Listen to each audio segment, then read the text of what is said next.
Why, hello there, ladies and gentlemen, boys and girls, children of all ages. My name is Mr. DB333, and welcome back to the new campaign trail.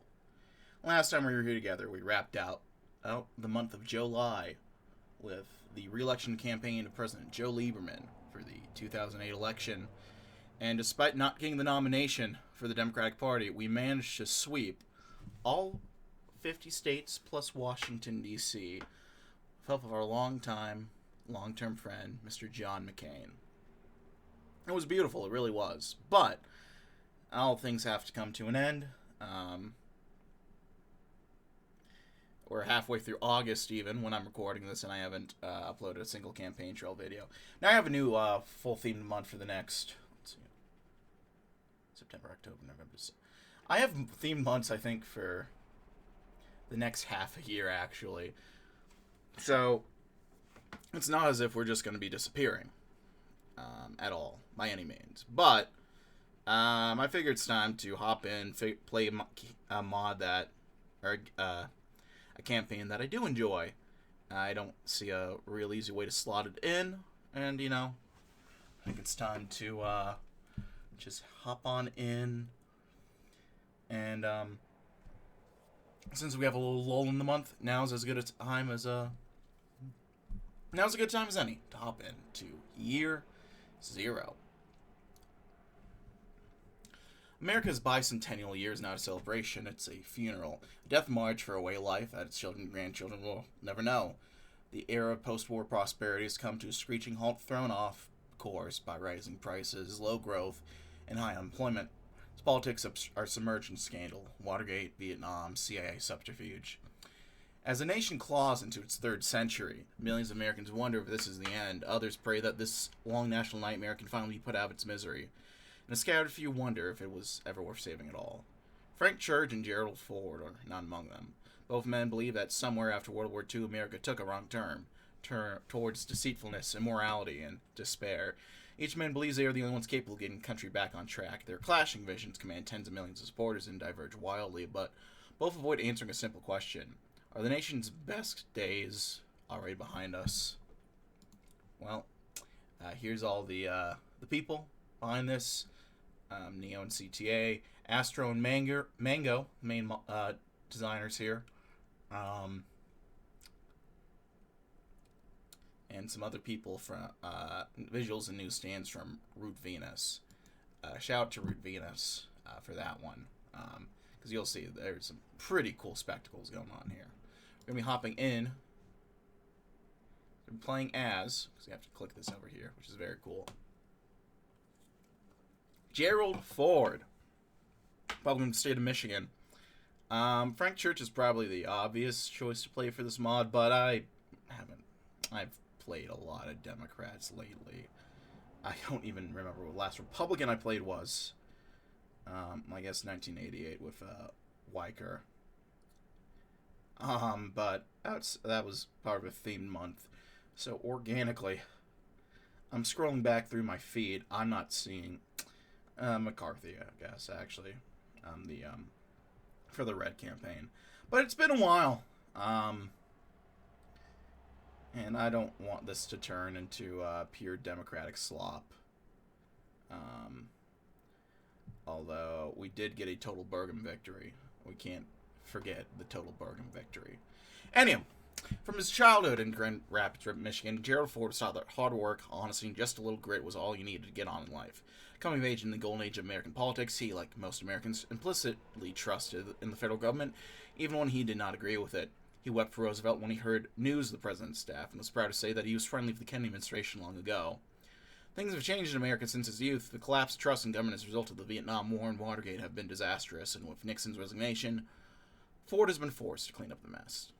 President Ford knows his way around Washington like the back of his hand, having first been elected to Congress 28 years ago in spite of a shocking Democratic comeback victory led by Harry Truman. In the pre-Watergate yesteryear, he could commonly find himself as a more of an influential character in the legislative process, despite having never been the majority. Nowadays, it feels as if he has no power at all, held hostage by the all-powerful Congress he once loved dearly. Gerald Ford sees that the world has changed around him. He is keenly aware that trust in his administration has all but evaporated since the Nixon pardon. Yeah. And he knows that even more will be exposed if Frank Church is to win the presidency. Still, ever the pragmatic idealist, Ford sincerely believes that he can save Washington from itself, dragging it back to the past even if it must be through brute force. In Ford's eyes, failure this year will mean nothing less than destruction of the American way of life, and victory will mean the restoration of America's moral soul. Well, here we go. It's going to be... We got a little music here. This is question 1 of 20. It's a very simple mod. A shorter mod than you might expect. So we're starting off Church at 287, Ford 251. The long and torrid affair known as your first campaign for national office is finally coming to close. The first half of it, at least, looked like a dead heat, and many will argue that it still is, but Ronald Reagan's decision to preemptively poach liberal Pennsylvania Senator Richard Schweiker as his running mate sent the campaign into a downward spiral. Still, Frank Church's victory at the Democratic Convention and the large polling lead that came with it have led to some to wonder if you're the right nominee. How will you seal things up for good? Well, do what you have to do. Church's nomination makes it very clear we've got to do everything possible to win this election. The fate of our nation rests in the balance. I like how it has a date and it kind of gets... That's really cool. That attention-seeking man will do anything to get a leg up and a better shot of the White House, and there's no telling what he'd do to win at the election. You can hardly imagine what President Frank Church would attempt in his first week alone. You don't want to imagine. Well, we have 3 options. We have Bill Simon. We have Bob Dole. And we have William Ruckelshaus. We're going to go with William Ruckelshaus. It's been less than 3 years since William Ruckelshaus cemented his name to the pages of history, being one of the first of many Republicans, or even government officials at large, to tell Richard Nixon no. The Nixon administration chided him and Attorney General Elliot Richardson as traitors, ensuring that they soared to new dizzying heights of national popularity. And now it seems the stars have aligned for Ruckelshaus to make his grand comeback in the Republican Party. There are few men within the GOP who are free from the scathing remarks by voters and politicians alike, branding them as corrupt, too defensive of Watergate, and all-around scummy, seen as signs from the DNC poking fun at the Nixon-Ford administration. But Bill Ruckelshaus might make those voters see that Republicans are still the party of good and honest government. Unfortunately, Reagan has already publicly told the press that he's almost certainly unacceptable to the right, both for his egregious disrespect of Richard Nixon, as well as his moderate politics, but you're just about tired of taking orders from Ronald Reagan, anyway.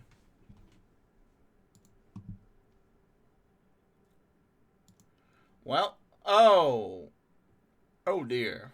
It's gonna be rough to overcome, isn't it? The president hates you. Are you tired?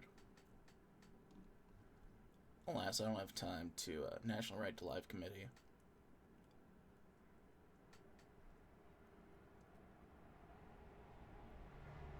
Wow.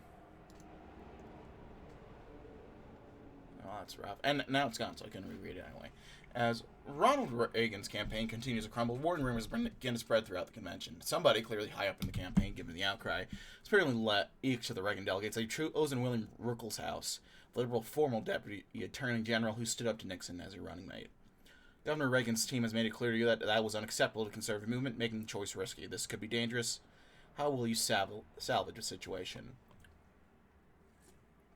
Well, let's not cause an issue where there isn't one. First of all, we have Don and Dick figure out who leaked it. Don, Dick, figure out who leaked it. They can't be allowed to cause any more trouble. Secondly, deny the rumor for now. We'll confirm after we've won the nomination. You can never quite trace a leak, but Rumsfeld, oh, there's Don, and Cheney, I guess that's Dick, will later chalk it up to a disgruntled aide trying to throw the nomination at Reagan, who will then lose to Church rather than yourself. Campaign manager Rogers Morton does an adequate job issuing the denials, allowing you to clean up the nomination on ballot number 1. Congratulations, Mr. President. So we're going to go into Wisconsin. We're going to be focusing mainly on Wisconsin, actually. After nearly 2 years in the White House, you've finally proven your worth for the Republican Party, winning the nomination on ballot 1.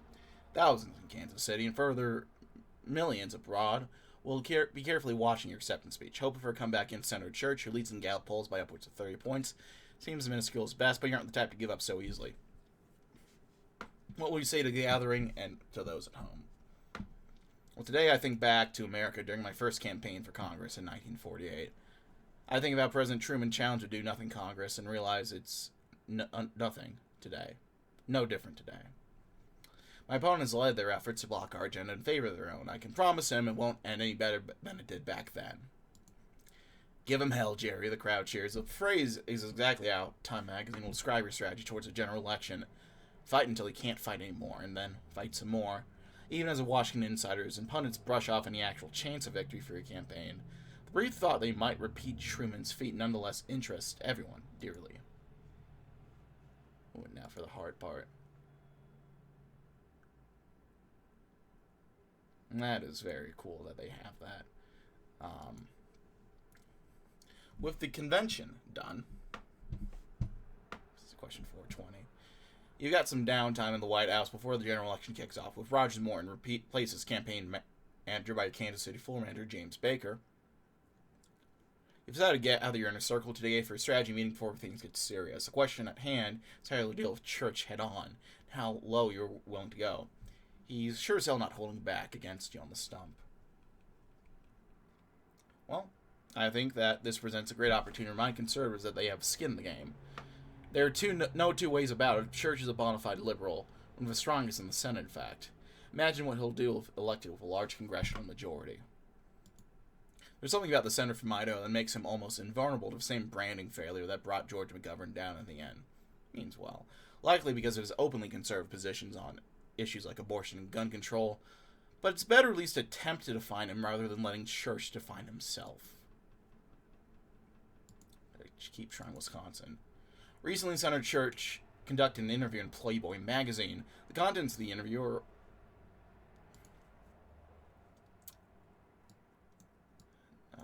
Not again.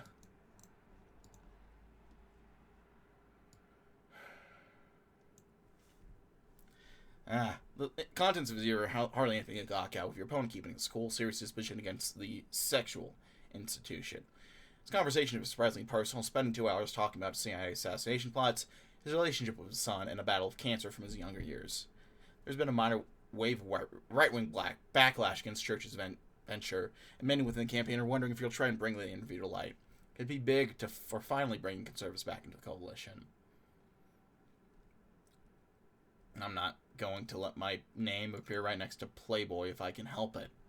Let the campaign bring it up, and I'm sure the media will latch on soon enough. What a damn foolish move by Church. Dick Cheney's working overtime this week, making sure that every major paper and television station throughout the country gets word of Church's folly with Playboy magazine. Many will take up the story, but it only serves to stem your own bleeding in the polls. It's clearly no game changer.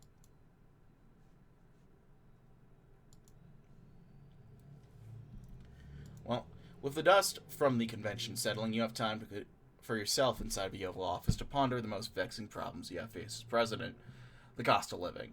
The combination of high inflation and rising unemployment early in your term sets the public's perception of you as an inept bumbler, and little has changed since then. The latest CPI data shows inflation is at last beginning to cool, but the changes are far too incremental for the average consumer to notice. The prices at the grocery store and at the pump are still eye-popping no matter how you try to paper it over. Church is already grilling you for your economic leadership. Something's got to change. I might add that last year I signed, and I'm very proud of it, tax cuts that benefit the middle class. Try to renew them again this year to make them permanent and to cut government bloat, but the Congress failed to ask. So we're going to try that again. The Congress failed to do it, but I intend to do it.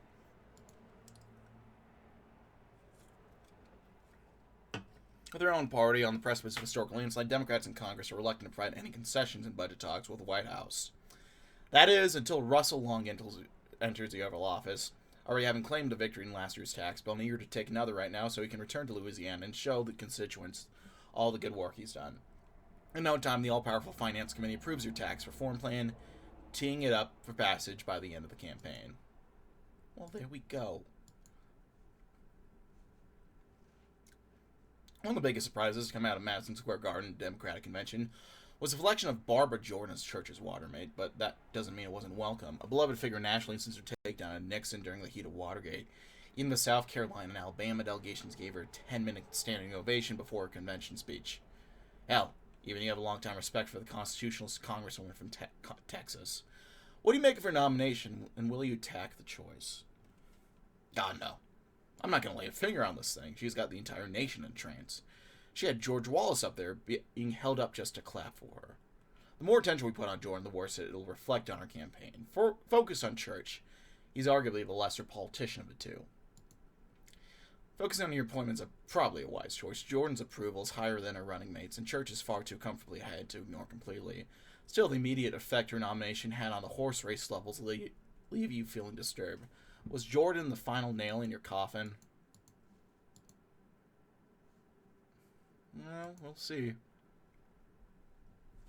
On the stump, he shreds what little credibility you still offer. He diagnoses a sickness in the American government, one that won't be solved by one election or a change of party leadership in Washington. He cascades the eternal Nixon Ford administration, and goes so far as to allude to you being a fake president. It is an uncommon opinion throughout the country. The clear fact of the matter is that Church's attacks are cutting through, and you play defense of the White House. How will you go about this? It was once thought that leaving Saigon would become some shame that our country could never recover from. Well, only 1 year later, we've already found our footing yet again. I've met with Brezhnev face-to-face and won showdowns with both the Khmer Rouge and the North Koreans. In your heart, despite the pain that the fall of Saigon caused, being able to put that dreaded war behind us has been a large weight off your shoulders. Since then, you managed to carefully rebuild your status as a confident commander-in-chief.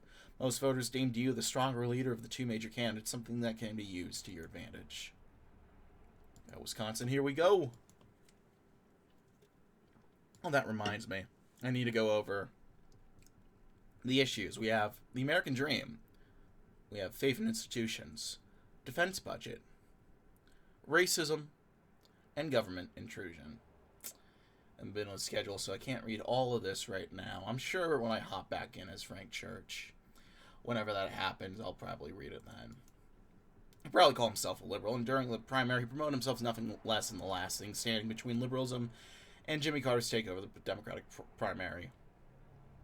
But Frank Church is hardly George McGovern in practice. Unabashedly against gun control, moot on abortion, a man of conservative values. There's plenty that his own party's overlooked in order to keep a united front. More concerning to you is his hardline stance against foreign aid, a sentiment scoop action, and more of Church's fellow senators are alarmed by, but hardly anything sticks. What will he focus on? Now, I have nothing against Church being a conservative fellow in his personal life. That is prerogative, but politics has greatly changed in the last 3 years. I know Betty is just furious about his stance on abortion, the 38th president of the United States. And, well, she's the boss. I'm not going to say anything, but let her go on the attack. He works silently in the Oval Office as Betty takes the Church campaign to task in media interviews. Conservative pundits like William Safire and Bill Buckley are sure to bemoan the First Lady's oh-so-liberal personal position. It's not as if you'd ever dare to disagree with her, not that you want to in this case anyway.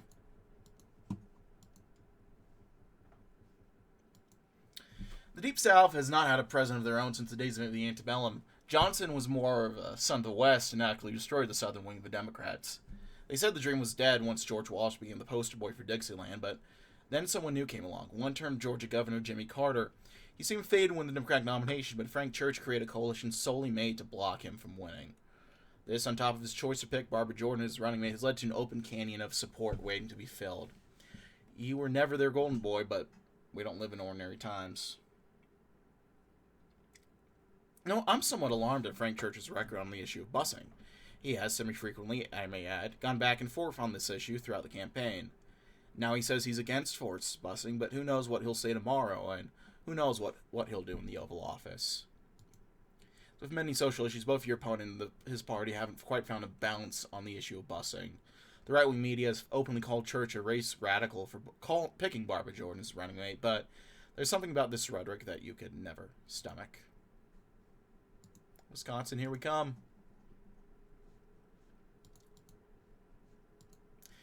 We're starting to turn things around. It's only 355 to 183. We're only a couple points high in California, a couple points in Alaska, tied in Washington, 5 points in Wisconsin, 4 points in Illinois. I think we might pull ahead potentially. Stocks rebound, inflation is under control, most importantly, people are feeling good again. There's a new pep in your step recently, and it's all related to the fairly frequent and very positive economic reports that have steadily released over the past few years. Something far beyond the material wealth, but inside a far deeper psychological impact that the good news has had on the American people. In hand with the improved economic figures is a tightening pull and gap between Union Center and Church, as well as trust in the Ford administration. Things are finally looking up for Jerry Ford. How will you double down? Through pro-energy domestic policy and leadership on the industrial international stage, we've brought down gas prices and saved the public more than a few dollars. Church would slap overreaching regulations on our energy industry while ruining our credibility abroad. The oil and gas industries have been in constant struggle against Frank Church for the last few months, so it couldn't help to reach out for their support. Lord knows it helps John Connolly, who has a shit-eating grin on his face as he posed with his friends from Texas. 306 to 232. We've reached the funny number, chat. One area where your campaign can hardly hold a torch to your opponent is on the cover of Newsweek in Time. Frank Church is a genuine media star, and he knows it. From his early days in the Senate, Church has shown that there's almost nothing he won't do to advance his own political position politically. Even other Republicans on the Church committee, like Barry Goldwater and John Tower, have admitted that more than one decision made by that group of senators was motivated by what would attract the most attention. You, on the other hand, have been labeled a babbling idiot who don't hardly put on his pants in the morning. Is there anything you'd like to do to reach out to more people? Well, he speaks to such great journalistic organizations such as Playboy magazine. I respect a man who will speak plainly to the voters, and it's absolutely what we need given what happened during the last election, but we also must have standards. Senator Church doesn't have those. I intend on talking to local news and the honest folk. You warn local broadcasters of the new morality issue that the campaign should be talking about. Church and the ilk are revolutions of drug-addled youngsters who disrespected American soldiers and consumed trash like Playboy. They run his campaign now. William Buckley even points out that Senator Church's son is one of those types. The mild-mannered man from Idaho fumes at your accusations. Wisconsin, here we come. The press. It was bad luck from the start. The first presidential debate in Philadelphia was supposed to be a great triumph for your campaign, a marker of the great comeback that would lead all the way to the Ford victory in November. You would talk about the rebounding economy, your attempts to rebuild trust in the federal government, and the core strength of your leadership. It was derailed right away. The first 27 minutes of debate frozen in place due to a technical failure. Soon enough, you got into a river from Senator Church, but was cut short after you bungled a question regarding Eastern Europe. You're getting shots from all sides. We need damage control. I said what I said about Poland, and I mean it. I do not believe that the good people of Poland, who I visited not too long ago, have had their souls crushed by the Soviet Union. They are still a free people at heart. I do not see how this is difficult for anyone to understand. You're able to stem much of the damage by getting this out there. Of course, hundreds of thousands of people watch the debate and cringe at that answer, won't see your correction. But there's not much you can do about that. You confess to Senator Chuck Percy that you just can't understand what people are freaking out about.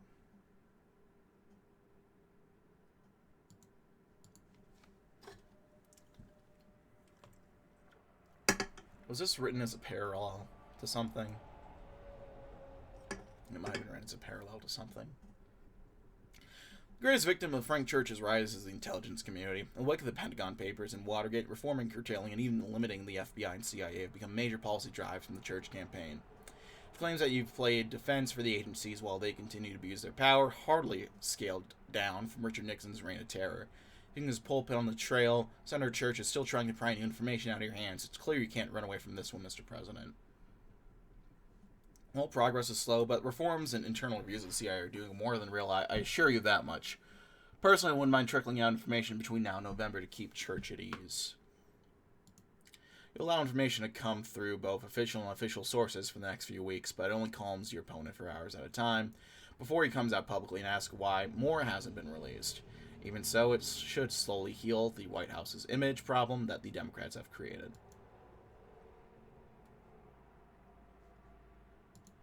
Wisconsin, here we go. Although he got through the RNC with Ruckelshaus as your running mate, some wonder if the entire fiasco was even worth it. Since the convention, his public events have been slowly curtailed thanks to conservative protest, while Senator Church and his Democratic allies have attacked Ruckelshaus and many other administration allies for being invested in foreign holdings, which Church called fundamentally un-American in spirit. Ruckelshaus' most recent appearance was during the VP debate, where he put up a weak and uninspired performance against Barbara Jordan. You figure out what to do with Bill before things get serious. The last thing we need right now is a problem. Damn them. Bill saved his country during Watergate, and this is how we're treating them? The Democrats and Senator Church, who claim to be against the malpractice and Mr. Ruckelshaus fought so hard against during the last administration, are now dragging him through the mud for their own goals. I'll tell you that there's only one man in this race I'd call an American, and it'd be the man trying to shame our country and drag us back into the dark. Bill Ruckelshaus doesn't stand out as much compared to Elliot Richardson and some of the other names attached to Watergate, but that doesn't mean Church and his posse can bully the poor little guy. You can't help but wonder if Dick Nixon is enjoying every second of this at home in California.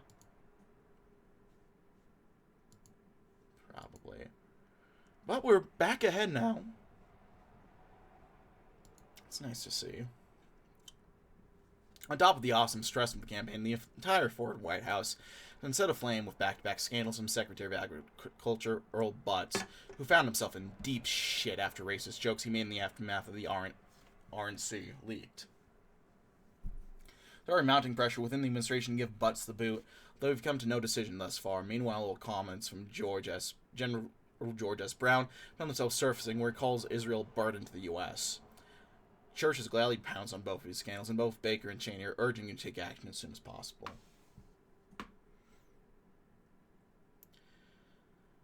We've already got too much on our plate to deal with these two. Butz will be a pain in the ass, but he's got to leave by the end of the week. Rather get dragged down in the farm states and the rest of the country. The longer we drag our feet on Brown, the more Jewish votes head to Church. Fire them both.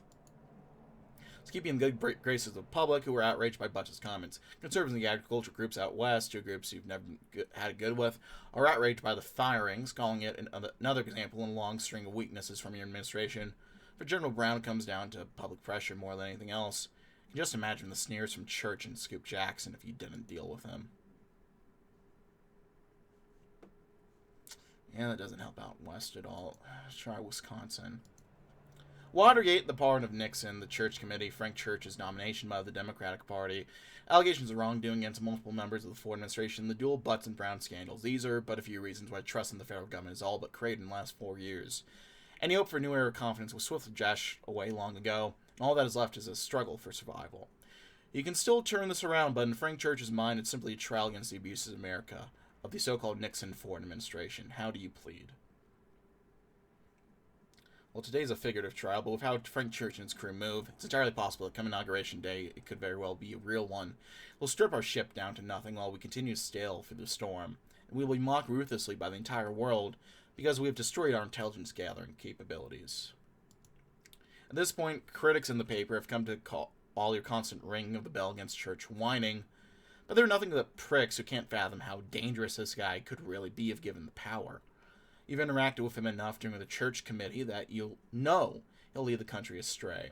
He's better suited for real fortune than the Oval Office, and you simply can't imagine him in a meeting with Brezhnev. The thought of it makes you want to throw up.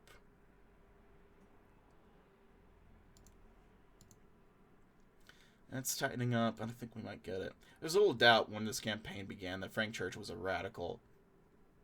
Even with the good, conservative citizens of Idaho's constituents, your opponent has never been afraid to speak what was on his mind. He entered the Democratic primary as nothing less than a crusader against the status quo, and his rhetoric has only grown more radical over the months. He speaks of the intelligence community in Vietnam with pure venom in his voice, eliciting roaring applause from his crowds. He speaks to his vision of America, free of the malaise of the last decade. We know what he believes, but what about you, Mr. President?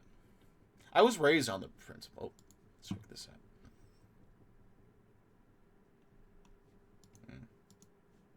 Well, I was raised on the principle that you do not give up, no matter how great the challenge or how difficult the task. This is not something unique to me, but something which has defined the American experience for tens of millions. Today, I feel great worry at the prospect that we may throw away what we have worked for, the things we have built, because it is too difficult and too hurtful for the average person to deal with.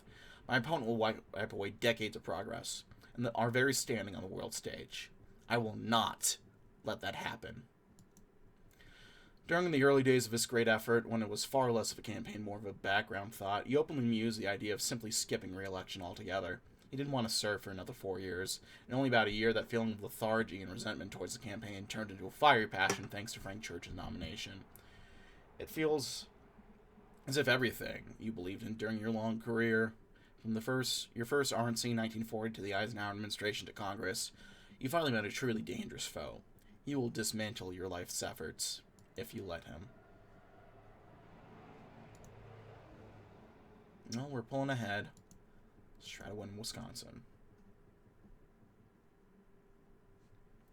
You've given it your all over the last few weeks, traveling from coast to coast, city to city, town to town in search of a great comeback. You speak of an upset the magnitude of which you haven't seen in nearly 30 years since Truman. It's the most important moment of your life thus far, but there's a minor bump. You're beginning to lose your voice.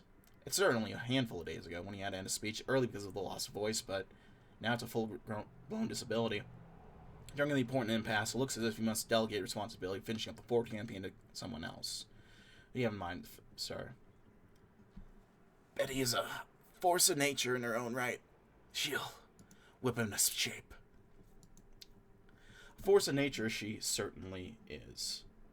Just like always, she swoops in at last second to save your ass, even when she's personally comfortable with it, and you couldn't be more grateful.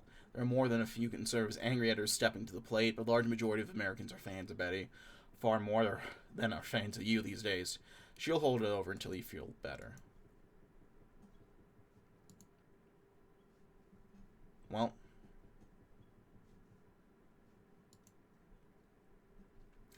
taken out of the field by virtue of your lost voice, Republican surrogates from across the nation have called out to hit the trail. Some last week within the Oval Office of Rumsfeld claiming if you aren't able to campaign, you might as well work.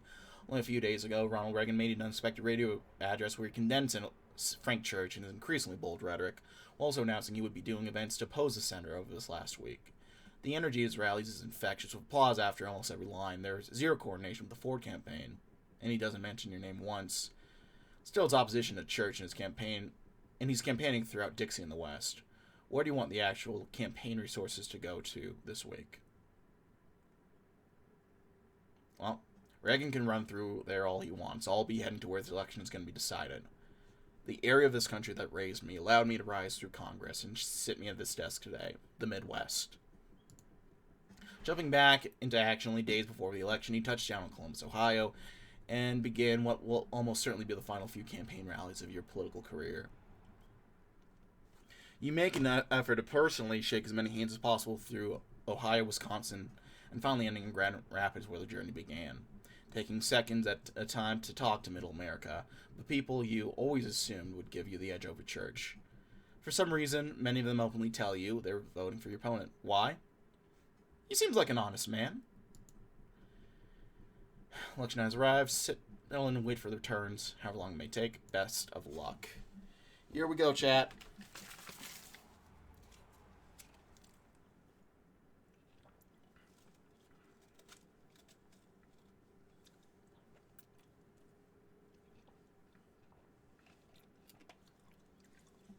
Indiana. Oh, we got. No, I'm used to the colors. We got Indiana. We got South Carolina. No Kentucky. No Mass Rhode Island. We got Virginia. Vermont went red. West Virginia went blue. Nothing really surprising thus far. Georgia was kind of close. That went to us. That's probably good. The Deep South we got. Ohio we got. That's going to be a pretty nice boon to us. Delaware, not so much. The Solid South is coming in solidly for us, which is nice. No Minnesota. We do have Illinois, though. That could be huge. No South Dakota, interestingly enough. But...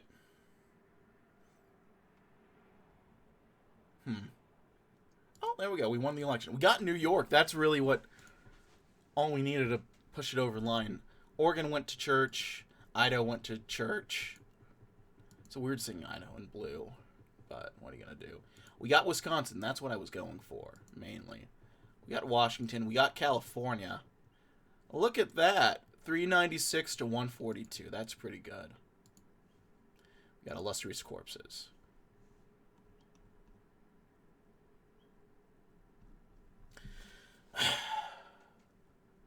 It must have been pretty tough for you folks last night, wasn't it? Leo Ryan Grimace was never really fond of the backslapping old guard of the house, especially not from a Republican like Edward Roosh.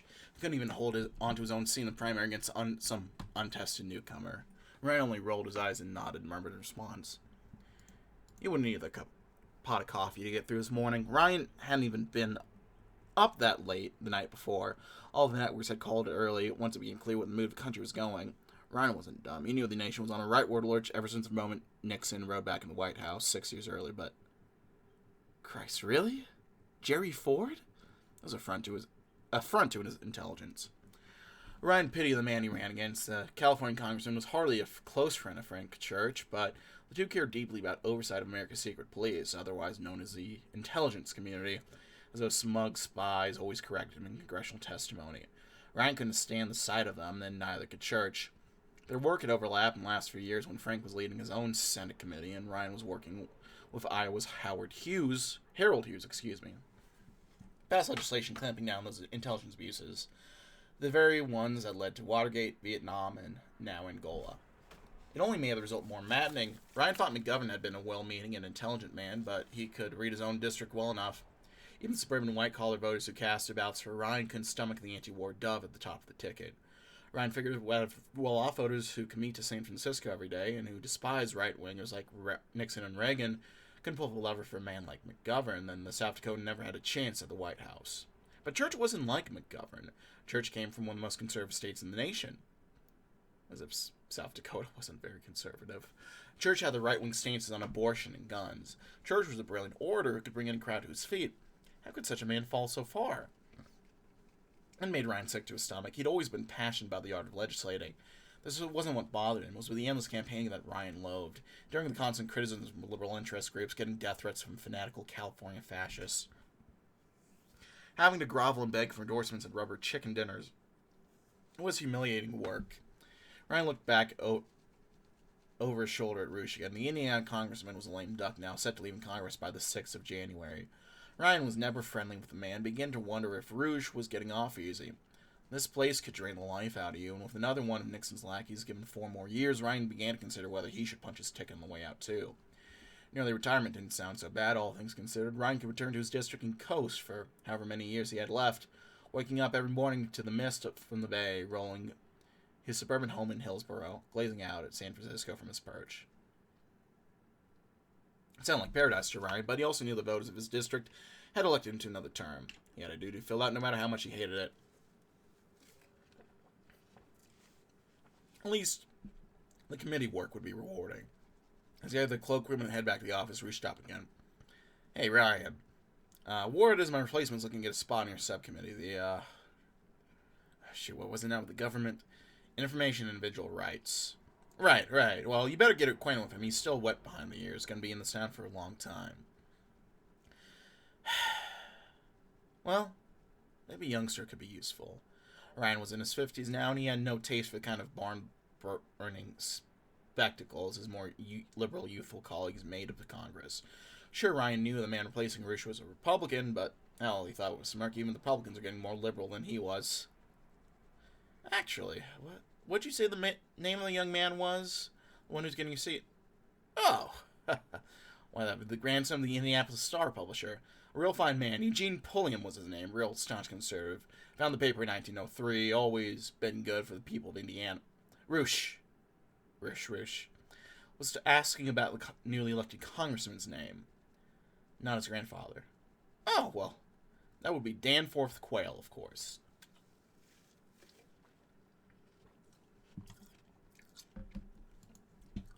Well, there we go.